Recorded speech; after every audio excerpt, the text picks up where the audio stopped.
Pengacara Fadel Bajida yakni Rasman Arif Nasution mengaku berteman baik dengan Nikita Mirzani. Namun dalam kasus ini pihaknya berada di pihak Fadel lantaran merasa prihatin dengan kasus yang melibatkan perseteruan antara ibu dan anak tersebut. Rasman pun meminta 3 syarat kepada Fadel Bajida sebelum setuju menjadi pengacaranya. Pertama, Fadel diminta untuk bicara dan memberikan keterangan secara jujur dan terbuka. Kedua, seluruh pertemuan tersebut harus didokumentasikan selama ia menjadi klien Rasman Arif Nasution. Ketiga, Fadel tidak diperkenankan mencabut kuasa secara sepihak dalam situasi apapun. Dikatakan oleh Rasman, Fadel pun menyetujui 3 syarat yang diajukan olehnya sebelum sepakat menjadi kuasa hukum kekasih Loli itu. Dalam konferensi pers pada Jumat 20 September 2024 hari ini, Rasman menunjukkan hasil USG Loli yang dilakukan beberapa waktu lalu. Kendati demikian, Rasman tidak menjelaskan secara detail kapan dan di mana USG tersebut dilaksanakan. Dalam laporan yang dilayangkan oleh Nikita Mirzani selaku ibunda atau ibu kandung Loli dalam kasus dugaan pencabulan anak di bawah umur, Rasman mengaku sudah menyiapkan 5 orang saksi. Dalam hal ini, ia menegaskan tidak ada pencabulan hingga permintaan aborsi atau menggugurkan kandungan yang ditudingkan kepada kliennya tersebut. Dengan keluarganya, maka saudara Bangkit, saudara Hutasoi, saudara Luis, dan Nanda itu datang bersama dengan Fadel, bersama dengan Martin abangnya, bersama dengan Bintang abangnya, bersama dengan Ibu Titin ibu kandungnya, bersama dengan Pak Umar orang tua kandung. Jadi lengkap. Dan saya memberi syarat kepada mereka supaya teman-teman catat 3. Baru saya mau. 1. Sampaikan semuanya secara jujur dan terbuka. Dan kalau apa yang kamu sampaikan ini besok-besok bohong, saya orang pertama yang akan menuduh kamu di proses hukum. Begitu ya dia.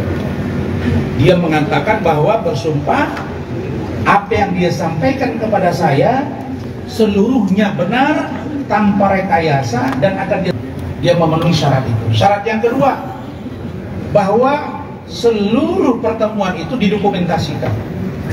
Jujur, saya tidak mau terjadi seperti itu Hakim. Ada dugaan menyuruh dan atau melakukan secara kerasan untuk melakukan pencabulan harus dapat dibuktikan melalui rekam medik yang komprehensif. Yang membuat saya bertanya-tanya, bagaimana caranya menguji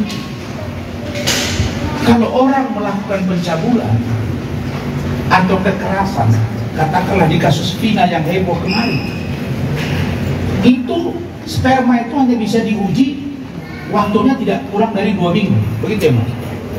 Nah sekarang ini sudah berapa lama? Kalau itu mereka lakukan, tapi menurut saudara Fadel dan juga orang tuanya dan juga kakaknya, bahwa Fadel tidak pernah berhubungan badan, tidak pernah berhubungan intim, tidak pernah menyetubuhi, tidak pernah mengeluarkan sperma dia ke dalam kemaluan saudara Loli dalam hubungan mereka selama berpacaran. Sudah? Nanti tegasin ya. Jelas.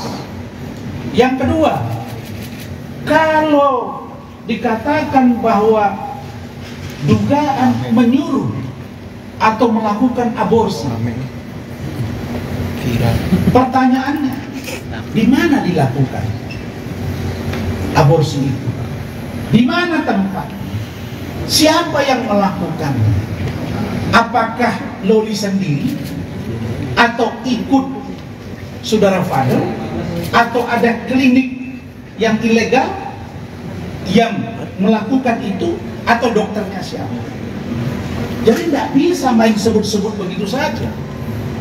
Walaupun dalam konteks penegakan hukum, pelaku dan yang menyuruh itu sama-sama kena.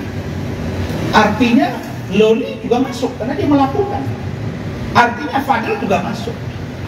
Nah, poin yang kedua ini juga Fadel mengatakan tidak pernah menyuruh karena dia tidak pernah memasukkan, mohon maaf, zakarnya kalau bahasa Arab, kemaluannya kepada kemaluannya Loli. Tidak pernah. Maka kalau itu ada aborsi, siapa yang aborsi? Yang ketiga, pendukung dari statement kami bahwa menurut teori kesehatan, kebetulan anak saya dokter,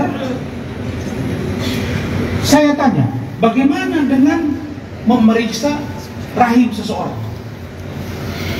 Kalau rahim seseorang dilakukan aborsi atau dikurek, diperiksa dengan SP, itu 1 bulan atau 30 hari pasti masih positif. Sekarang pertanyaannya, kapan diperiksa dia positif? Oh, lalu kemudian ada kemarin dia posting, kok apa gua ada kuning-kuning gitu ya, SP. Itulah polosnya dia. Tapi bagaimana dengan hubungan mereka selama ini? Saya nanti akan suruh dia jelaskan kepada kalian. Sebelumnya nanti akan ada penjelasan sedikit dari teman-teman saya. Tapi yang pasti, kedua tuduhan ini dibantah secara terang benderang oleh saudara Fadel. Ada lagi faktor pendukung yang kuat kami punya, yaitu rekam medik dari salah satu dokter yang saya tidak bisa sebutkan namanya, tapi fotonya ini. Namanya tidak kita sebut. Iya. Iya. Kanan Bang, bisa apa Bang? Bisa apa? Bisa apa Bang? Bentar. Kesini boleh Bang? Tahan Bang. Tahan di sini oke. Bang, sini Bang, sini Bang. Tahan Bang, Oke. Silakan Bang. Ini hasil USG dari Loli, ya, yang menyatakan bahwa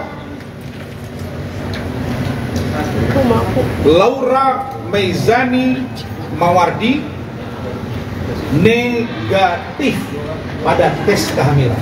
Download Tribun X sekarang, menghadirkan lokal menjadi Indonesia.